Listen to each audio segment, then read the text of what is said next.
শিক্ষার্থীদের উপর পরিকল্পিত হামলার পর থেকে উত্তাল গাজীপুর।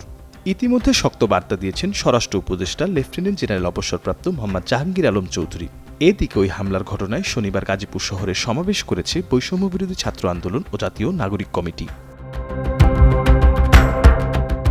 সমাবেশে বৈষম্যবিরোধী ছাত্র আন্দোলনের কেন্দ্রীয় নেতারা জানিয়েছেন, আওয়ামী লীগের নৈরাজ্য ঠেকাতে গাজীপুরে অপারেশন ডেভিল হান্ট চালাবে যৌথ বাহিনী।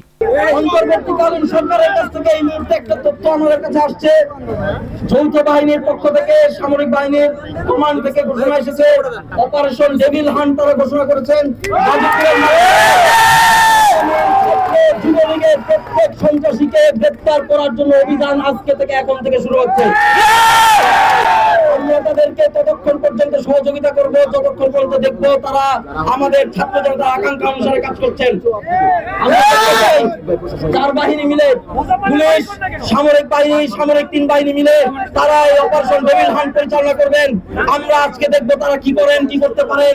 যদি তারা ব্যর্থ হন তাহলে আমরা মাঠে আমাদের নিজেদের রক্ষা করার দায়িত্ব নিজেরা হাতে তুলে নেব।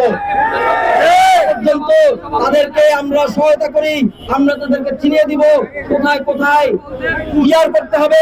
এর আগে শুক্রবার রাতে গাজীপুরে ফ্যাসিবাদী আওয়ামী লীগ সরকারের সাবেক মুক্তিযুদ্ধ বিষয়ক মন্ত্রী মোজামেল হকের বাড়িতে হামলার শিকার হন শিক্ষার্থীরা।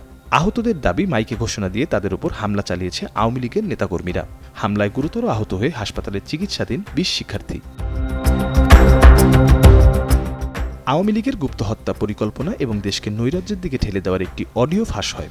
সামাজিক যোগাযোগ মাধ্যম হোয়াটসঅ্যাপের একটি অডিও বার্তায় আওয়ামী লীগ নেতা ও সাবেক গাজীপুর সিটি কর্পোরেশনের মেয়র জাহাঙ্গীরকে ঢাকার মানুষ কিভাবে শান্তিতে থাকে সে হুমকিও দিতে দেখা যায়।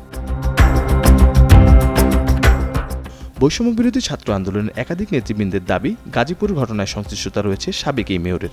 এছাড়াও বিভিন্ন অনলাইন গ্রুপে প্রকাশ্যে হত্যার পরিকল্পনার বিপরীতে প্রশাসনের নিষ্ক্রিয়তায় ক্ষুব্ধ শিক্ষার্থীরা। এর জেরে সারা দেশে শুরু হচ্ছে যৌথ বাহিনীর operation devil hunt. Mirza Sanowar Hossain, Kaler Kantho.